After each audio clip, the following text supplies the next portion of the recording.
Mais uma vez, bom dia, a paz do Senhor. Vamos abrir as nossas Bíblias em Colossenses 4, versículo 5. E aproveitando que o nosso tema desse mês de abril, aproveitando as oportunidades, Colossenses 4, versículo 5, você abre e deixa aberto um pouquinho. Hoje nós comemoramos a ressurreição de Cristo. Em 1 Coríntios 15, do 3 até o 8, diz: antes de tudo vos entreguei o que eu também recebi, que Cristo morreu por nossos pecados segundo as Escrituras, e que foi sepultado e ressuscitou ao terceiro dia segundo as Escrituras. Apareceu a Cefas e depois aos 12. Depois foi visto por mais de 500 irmãos de uma só vez, dos quais a maioria sobrevive até agora, porém alguns já dormem. Depois foi visto por Tiago, mais tarde por todos os apóstolos. E afinal, depois de todos, foi visto também por mim, como por um nascido fora do tempo. Então, mas a própria Escritura, a própria Bíblia, afirma que Jesus ressuscitou. A diferença que tem no túmulo dele para os demais, o dele está vazio. Ele não está lá. Aleluia! E quando nós pegamos, nós vemos em Atos dos Apóstolos, já foi até dito isso aqui hoje, no capítulo 1, no versículo 9, diz: ditas as palavras, foi Jesus elevado às alturas à vista deles, e uma nuvem o encobriu com seus olhos. Estando eles com os olhos fitos no céu, enquanto Jesus subia, eis que dois varões vestidos de branco se puseram ao lado deles. Eles lhes disseram: varões galileus, por que vocês estão olhando para as alturas? Esse Jesus que dentro de vós foi assunto ao céu, virá do modo como viste subir. E essa é a nossa esperança. Um dia ele vai voltar.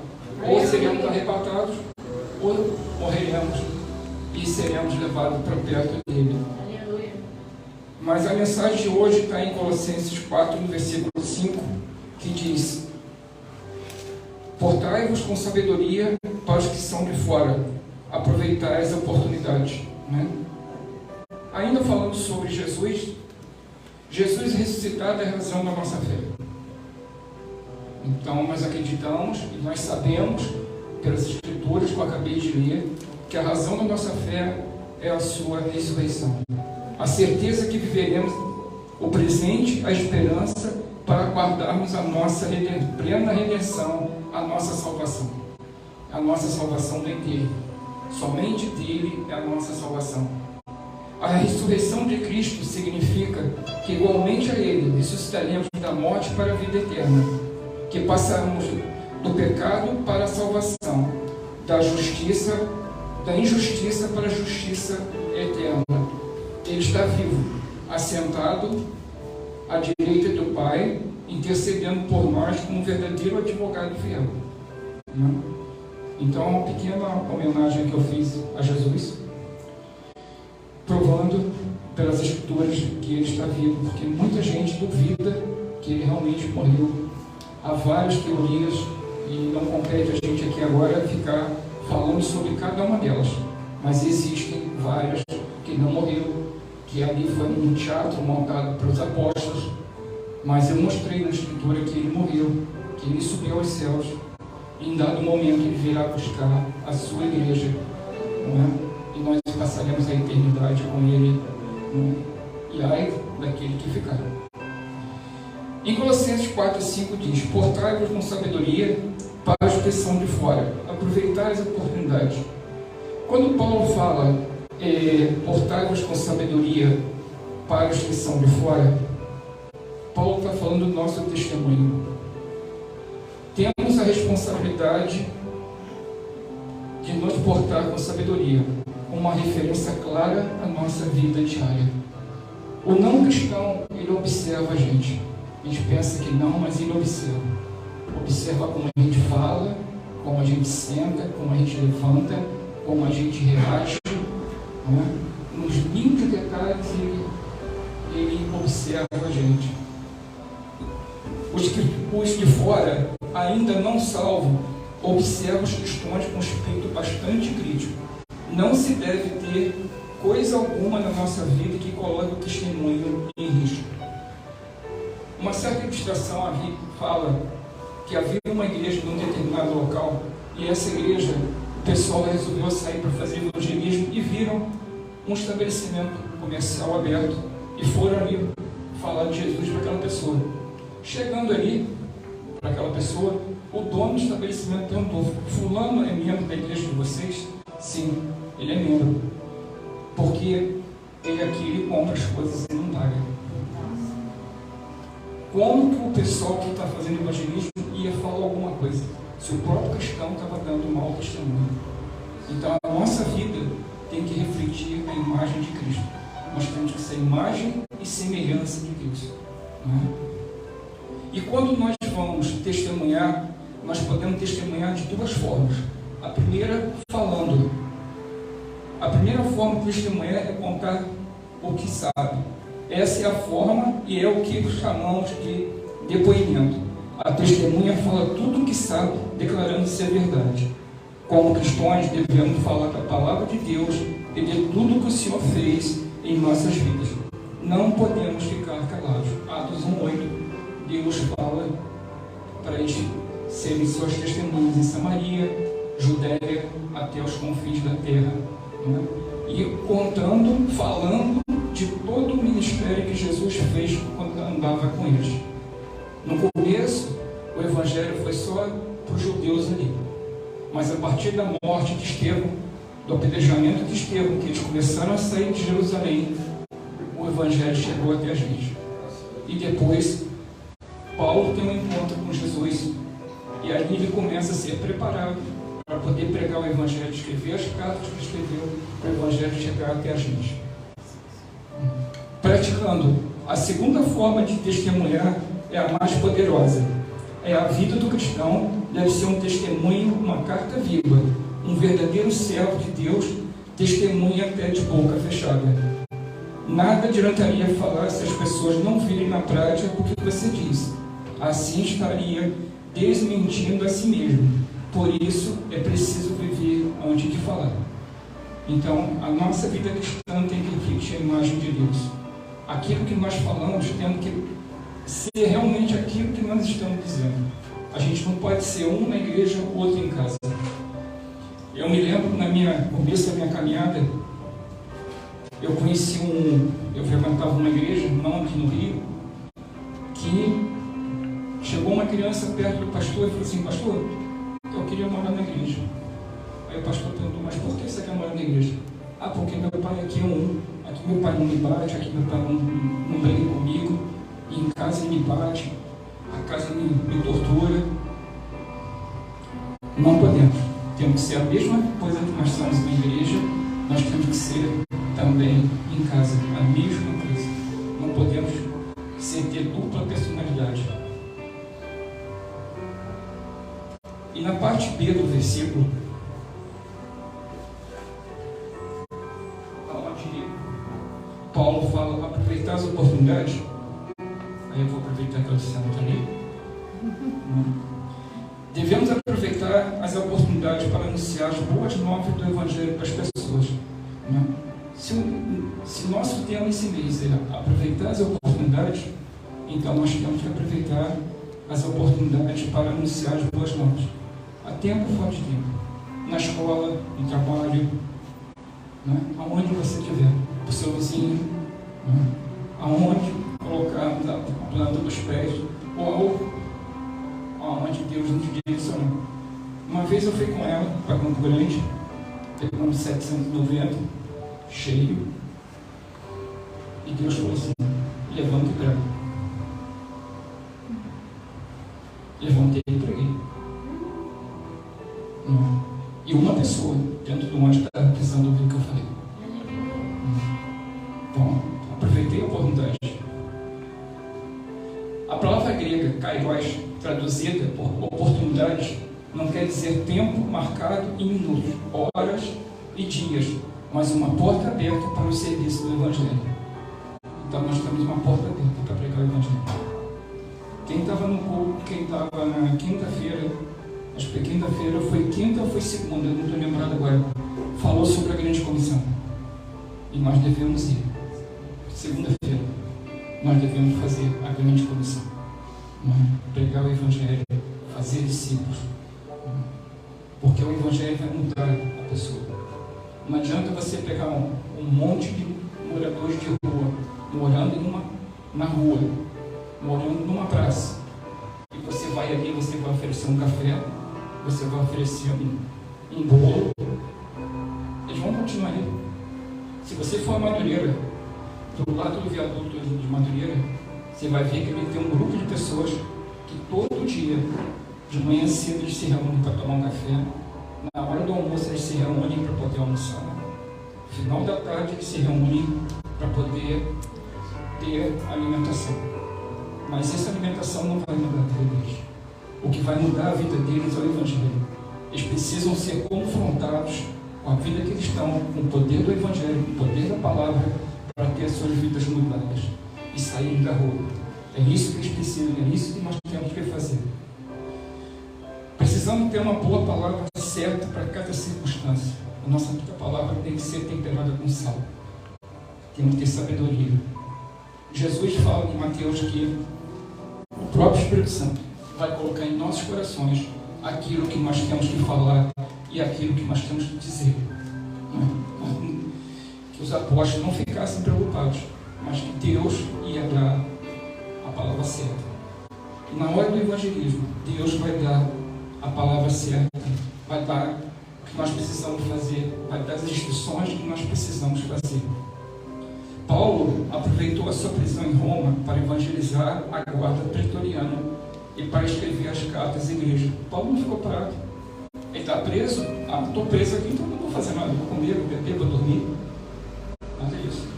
Ele evangelizou a guarda que estava tomando conta dele e ainda escreveu as cartas todas que nós temos hoje. Mesmo preso, encarcerado, ele trabalhou ativamente para Deus. O verbo, na frase grega, aproveitar as oportunidades, é tirado diretamente da linguagem comercial do mercado. Em grego, agora. O grego exagorazomenoi. Onde o prefixo ex denota uma atividade intensa, aponta para o aproveitamento de todas as oportunidades, kairos, aproveitar e fazer pleno uso dele. Gente, vamos aproveitar a oportunidade. Jesus está voltando. Não dá mais tempo mais para a gente ficar sentadinho no ar-condicionado, só se alimentando, porque foi cantado terça-feira passada. E as irmãs estão ensaiando agora para terça-feira. Como posso me apresentar a Deus de mãos vazias? Elas escolheram esse ano para poder cantar terça-feira. E já pensou, você se apresenta a Deus de mãos vazias? E Deus já perguntou a você assim: o que você fez? Te botei numa igreja, te dei oportunidade, te salvei. O que você fez? Precisamos aproveitar e fazer pleno uso das nossas oportunidades. A maior oportunidade que a humanidade precisa é a salvação. Nós vimos os últimos acontecimentos nessa semana agora que terminou. Santa Catarina, interior de São Paulo, Faculdade Rural do Rio de Janeiro, até a Faculdade Federal, gente, do Rio de Janeiro. Teve problema. Um aluno achou que era o todo-poderoso lá dentro, resolveu querer partir para cima dos outros. Mas já foi resolvido. Então a humanidade precisa de Deus. Como foi dito aqui na aula, alguns domingos atrás, quando a graça não alcança a pessoa, quando a graça não realiza a obra que tem que fazer no coração daquela pessoa, ela pratica todos esses atos que nós vimos. Então nós precisamos, a humanidade precisa. E quando eu falo de salvação, nós que fizemos o seminário, tem uma matéria chamada, a doutrina da salvação é chamada de soteriologia. Então ela estuda a salvação. Ocupa-se do estudo pleno salvífico, Efésios 1, de 3 a 14, da obra de Cristo, Romanos 3, 24 a 26, e da aplicação da salvação ao homem. Efésios 2, do 8 a 9. De acordo com a Escritura, o termo procede do grego sotéria, traduzido por salvação, libertação e preservação. Nos textos de Lucas 1, 69 a 71 e Hebreus 11, 7, o vocábulo usado com o sentido de livrar ou preservar de um perigo iminente. A palavra equivalente usada no Antigo Testamento, Yeshua, o nome Jesus no grego, procede desse termo hebraico, Mateus 1, 21, isto é, salvação, livramento. O termo hebraico é usado em Gênesis 49, 18, com referência à salvação do Senhor. Deuteronômio 32, 15, 1 Samuel 12, 1 e Ezequiel 37, 23, como significado de livrar dos pecados. Portanto, a salvação, quer no Antigo Testamento ou no Novo Testamento, significa libertação, livramento ou preservação de um perigo iminente. Ou seja, como diz, a libertação, o livramento ou a preservação de um perigo iminente te livra do pecado. Romanos 3, 23 fala que todos nós pecamos e carecemos da glória de Deus. Todos. Ou mais de todos. E depois, talvez você pergunte, mas o que é salvação? A definição etimológica na língua original do Novo Testamento, a palavra sotéria, além de salvação, traz as seguintes significações: libertação do perigo iminente, livramento do poder e da maldição do pecado, restituição do homem à plena comunhão com Deus, dicionário teológico. Mas vimos que foi pregado sobre o Gadareno aqui. E no Gadareno acontece justamente isso, a restituição do homem à plena comunhão com Deus. Ele não tinha comunhão com Deus porque ele era possuído por uma legião de demônios. Mas depois que ele tem aquele encontro com Jesus, a sua plena comunhão é restaurada. Ele começa a ter comunhão com Jesus e ali ele sai. Jesus não permite que ele vá com ele e ele volta para a cidade para poder pregar os feitos que Jesus fez na vida dele. E é isso também que a gente tem que fazer. Tudo aquilo que Jesus nos faz não é para a gente ficar guardado com a gente precisa botar isso para fora. Numa definição teológica, a doutrina segundo a qual Deus, em seu insondável amor, ofereceu o seu unigênito, seu Filho, para salvar pela graça, por intermédio da fé, os que aceitam um único e suficiente Salvador. Vai falar disso hoje. A salvação pela fé, pela graça, pelo favor imerecido de Deus, porque Ele morreu naquela cruz por nós, levando sobre si os nossos pecados, as nossas dores, e foi colocado ali. Mas no mesmo livro de Colossenses, se não me falha a memória, a célula foi gravada na cruz, apagando todas as nossas iniquidades. O diabo não tem como nos acusar de nada. Porque o próprio livro de Romanos fala que nenhuma acusação há contra os escolhidos de Deus. Aleluia! Então não temos nenhuma acusação. A salvação é amorosamente inclusiva, contempla a humanidade por inteiro, visto que todos nós em Adão caímos no pecado pela transgressão da lei de Deus. Logo, todos precisamos ser resgatados por Cristo. Então, todos nós precisamos ser resgatados por Cristo e fomos resgatados. Não é? Nós fomos resgatados, por isso nós estamos sentados aqui hoje, ouvindo, interagindo e participando desse dia, que é um dia dedicado a Ele, como todos os dias são dedicados a Ele. Não é? E a gente vê isso, não é? Em Romanos 5, 12, 17, 18, Gálatas 4, de 4 a 5, Isaías 43, 27. Mas salvação não para por aí. Você foi aí, ouviu falar de Jesus Cristo, você levantou a mão, você aceitou Jesus como Senhor e Salvador de sua vida. Aí você vai passar por 3 estágios da salvação. A primeira, a regeneração. A palavra regeneração significa gerar de novo, nascer outra vez. Então, quando você aceita Cristo, que você é batizado, o velho homem é sepultado, nasce o novo homem, não é? Isso aí é o nascer de novo. você nasce uma nova criatura. Em 2 Coríntios 5,17 fala: desde que as coisas velhas se passaram, tudo se faz novo. E realmente, na regeneração, tudo se faz novo. Quem estava no culto de quinta-feira viu o vídeo que foi passado na mulher samaritana. Jesus sabia que ela ia vir. Ele criou aquele momento para poder esperar, que ele sabia que ela ia ali meio-dia buscar água. Ele usou um artifício, dando testemunho da vida dele para aquela mulher. Ele testificou dele mesmo para aquela mulher, para que ela aceitasse a Cristo como o único e suficiente Salvador da sua vida.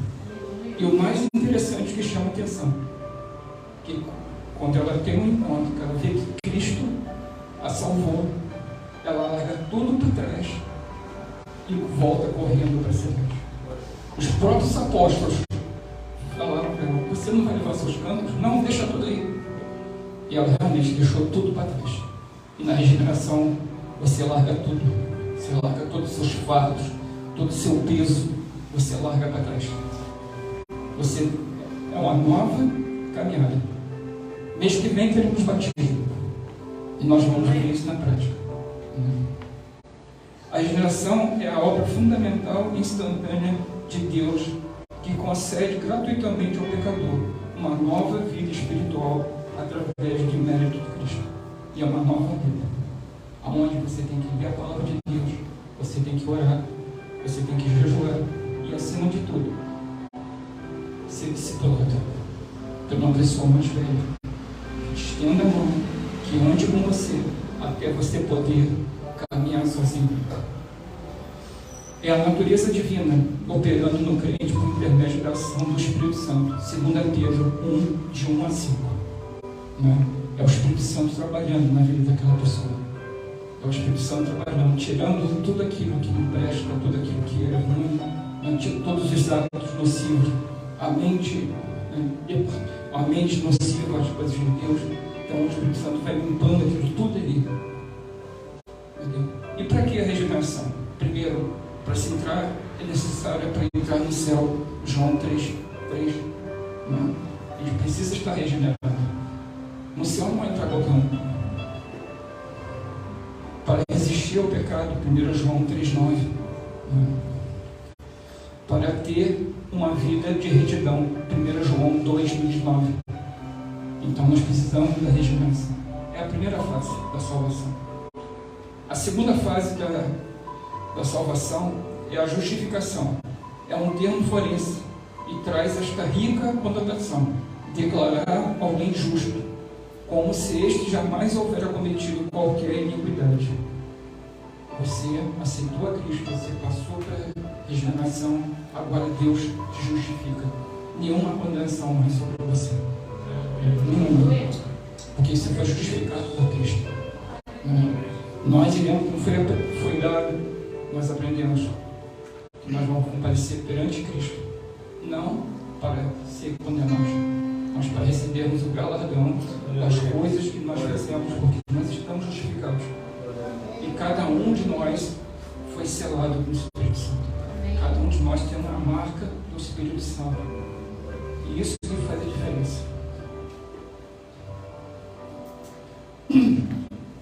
Logo, é mais do que absolvição, é colocar o pecador arrependido no lugar justo. Então Deus esquece os nossos pecados. Os nossos pecados são apagados. E Deus não se lembra mais disso. Nós somos justos diante de Deus. Estes são alguns benefícios da justificação. Um novo relacionamento com a lei, com a palavra de Deus. Atos 13, 39. Você começa a ler a palavra de Deus de uma maneira diferente. Você fica ávido, você fica querendo ler tudo ao mesmo tempo. Você fica com fome da palavra de Deus. Você tem um novo relacionamento com Deus a partir de agora. Romanos 5, de 1 a 9.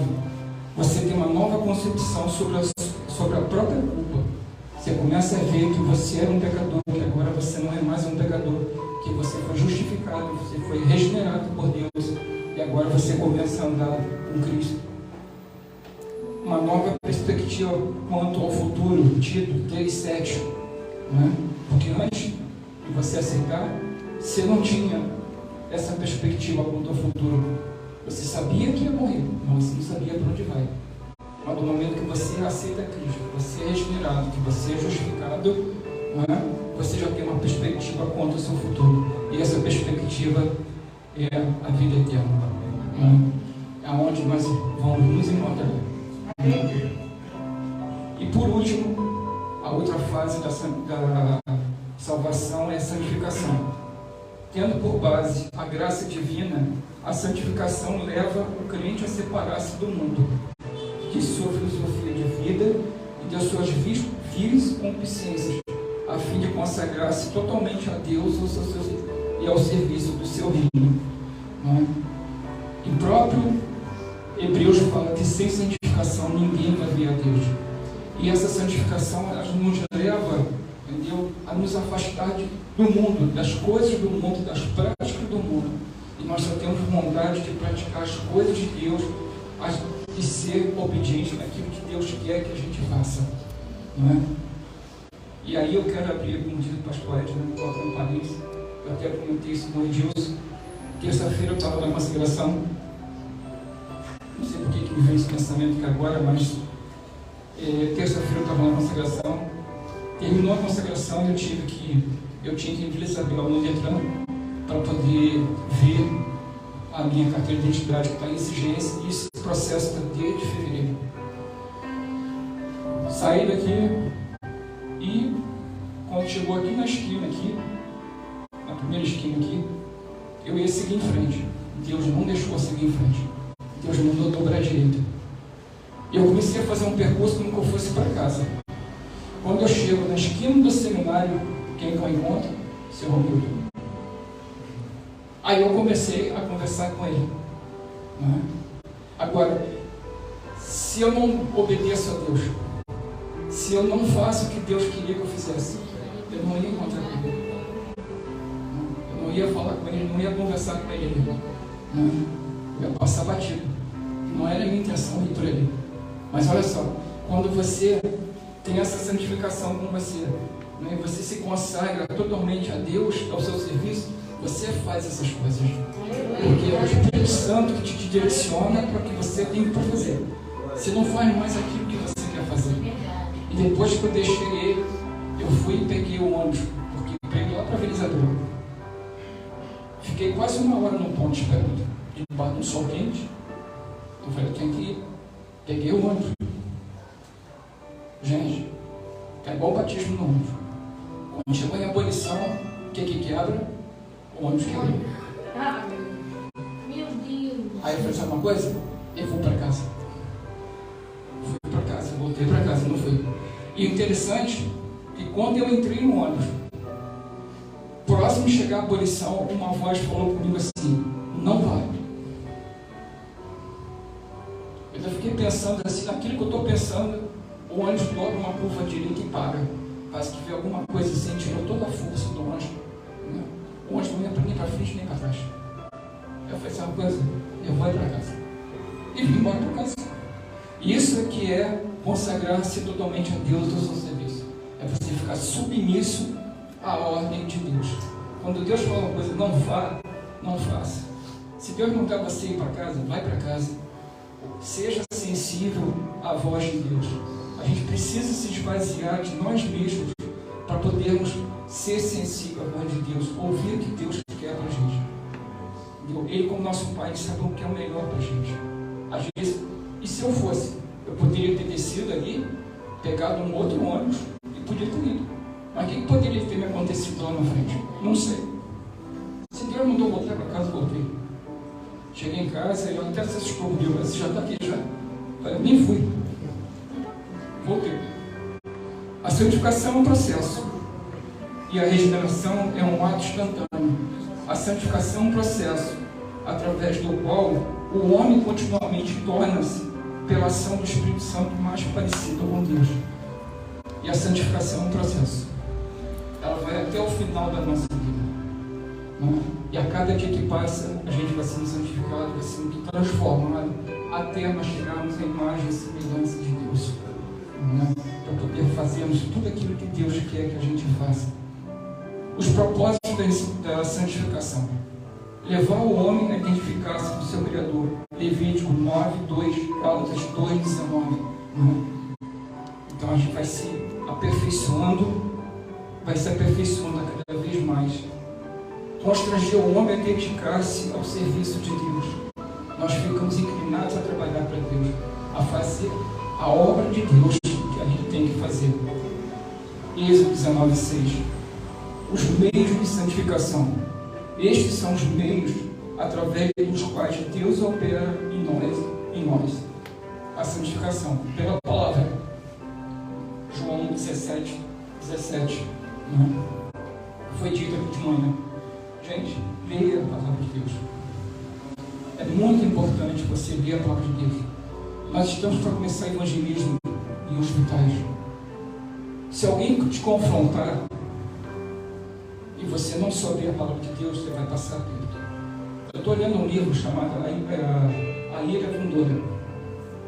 E nesse livro o autor fala justamente sobre isso.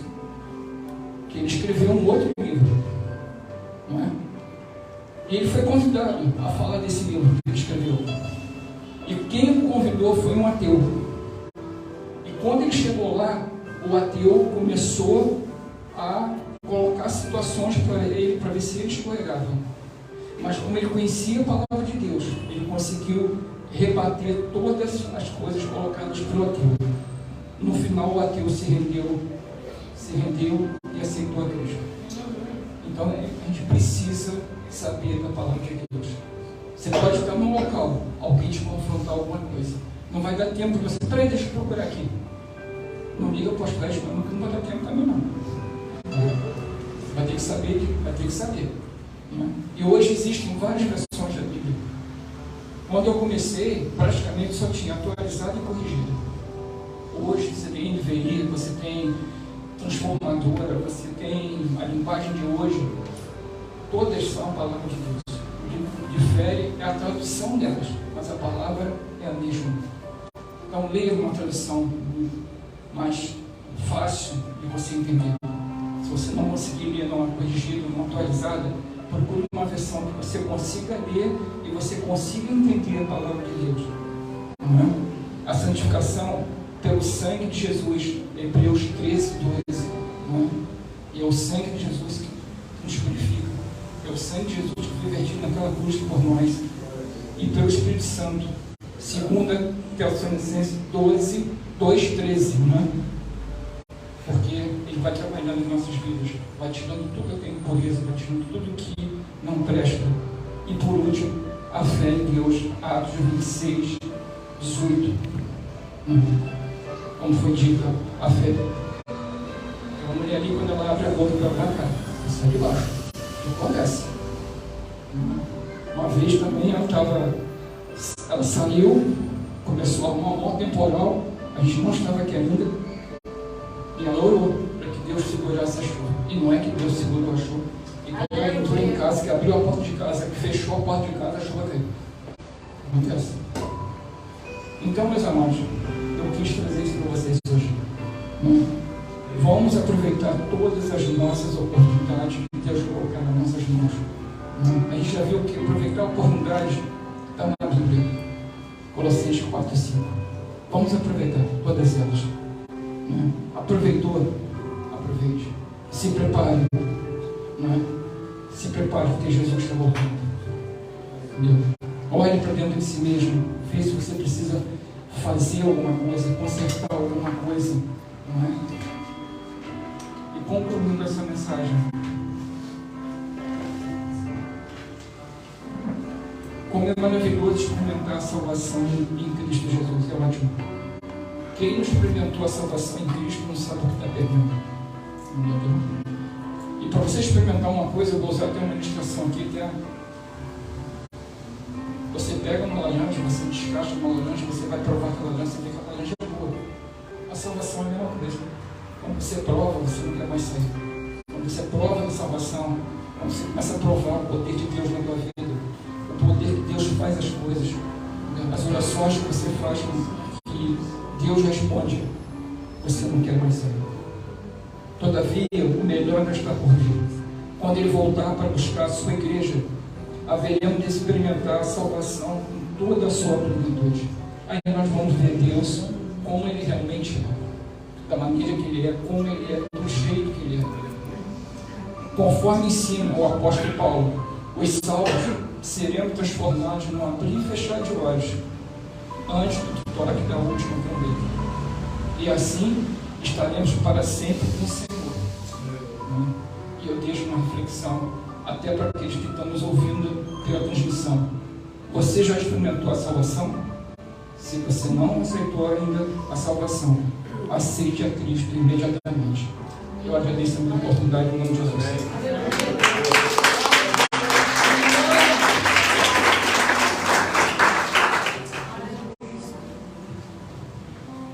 Obrigado, pastor Frederico. A mensagem ela aponta